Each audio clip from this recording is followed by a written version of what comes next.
hee hey, ya hee hey, ya hey ho hum. Ya hee hey, ya hee hey, ya hey ho hum. My name is Helen Coats. I was born in 1927 in Yosemite Valley. My Aunt Alice Wilson delivered me in our home, which was a boarded canvas tent with no electricity. My mother was Hazel Tellis, a Paiute Indian, and my father was Henry Hogan, a Miwuk Indian. My grandmother and mother's Native American ancestry goes back 4,000 years in Yosemite.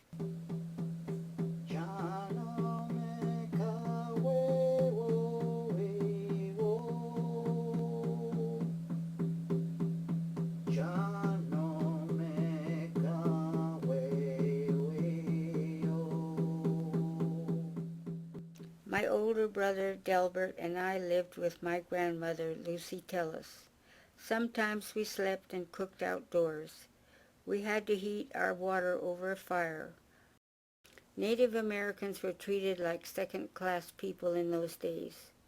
We did the service work or used our cultural skills. My grandmother made a living by making baskets. I would help her gather her basket material like willow, black fern, red bud, and maple tree bark. Tourists would come to buy baskets. My grandmother became very famous for her basket making, and now many of them are displayed in the Yosemite Museum. I went to primary school in Yosemite Valley. It was a 3-mile hike. When I was in the 3rd grade, I was sent for 8 months of every year to attend North Fork School and lived at the Presbyterian Mission. When I came home from school, I'd play with my best friends. We'd climb rocks, trees, and go hiking. I helped gather acorn for acorn mush and bread. We ate a lot of beans and fish from the river. We ate a lot of wild mushrooms, apples, and sourdough growing in Yosemite. When I was 15 years old, most of the men were drafted for World War II. It was quiet in Yosemite. We would go swimming at the swinging bridge. We had beach parties and eat hot dogs. I would always work. I babysat for Ansel Adams. I worked for the laundry and washed glasses at the old lodge. I attended Sherman Indian High School in Riverside, California. After graduation, I went to nursing school in Ganado, Arizona. I grew depressed there because the environment wasn't the same as Yosemite. It was too dry and flat for me, and I longed to be back around my rocks and forests, so I went back home. I went back to working in the laundry and soon met my husband Jack Coats, a Shoshone Indian. We were married in 1951 at the Yosemite Chapel. Jack wanted to be a fisherman, so we moved to San Leandro, where he owned his own fishing boat. I went to nursing school in Fairmont and received my LVN license. I was able to get a job at the Fairmont County Hospital.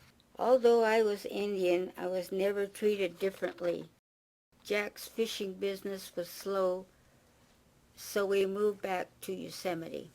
In the 60s, the Park Service made a rule that if you did not work for Curry Company or the government, then you had to move out of Yosemite.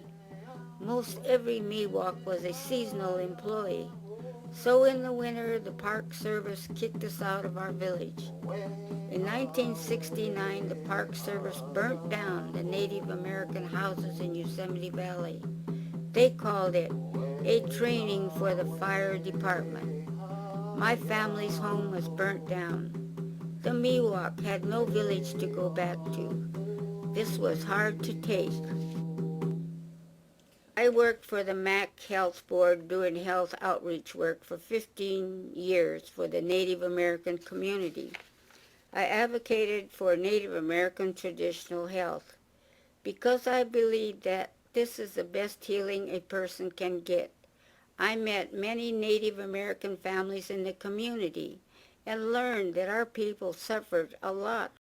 I was able to get many family members to go see a doctor to get treated.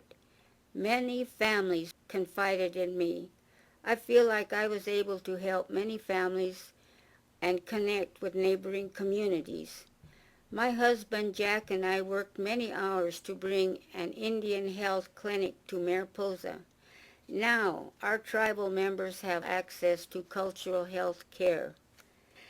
In 1998, I received an Honored Elders Award from the California Rural Indian Health Board for my many years of commitment to teach the values of traditional Indian health to all Indians of California. I was given an Honored Elders Award from the California Conference of American Indian Education. The local Mariposa Powwow Committee elected me as honored elder. I felt like I made a difference. I felt very honored to receive these awards. In 1995, I was diagnosed with stage 4 cancer. I was 68 years old. This is a major turning point in my life. My youngest daughter was worried that I was giving up because I didn't show much emotion. I just accepted it. I had a lot of faith in the Creator and used my traditional ways. I was very fortunate to have a doctor whose mother was Native American. He encouraged me to practice my traditional ways. He let me keep my sage and medicine pouch on my hospital bed. I believed that all the prayers and sweat ceremonies healed me. I could feel the wellness through the prayers. I survived my cancer. As a child, I was taught not to trust the whites. Today, I try to teach the children to trust and accept all races. My message would be to remember your history, but don't let it hold you back.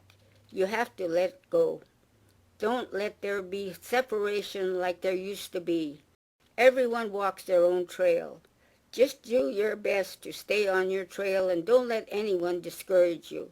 You can do what you want if you have self-esteem and respect. When you give out respect, you always get it back, and it makes you feel good inside. It makes you feel like you achieved something. Today, the youth need to get along, keep together, and respect each other. Take advantage of your education. Remember, don't let people tell you you can't, because you can.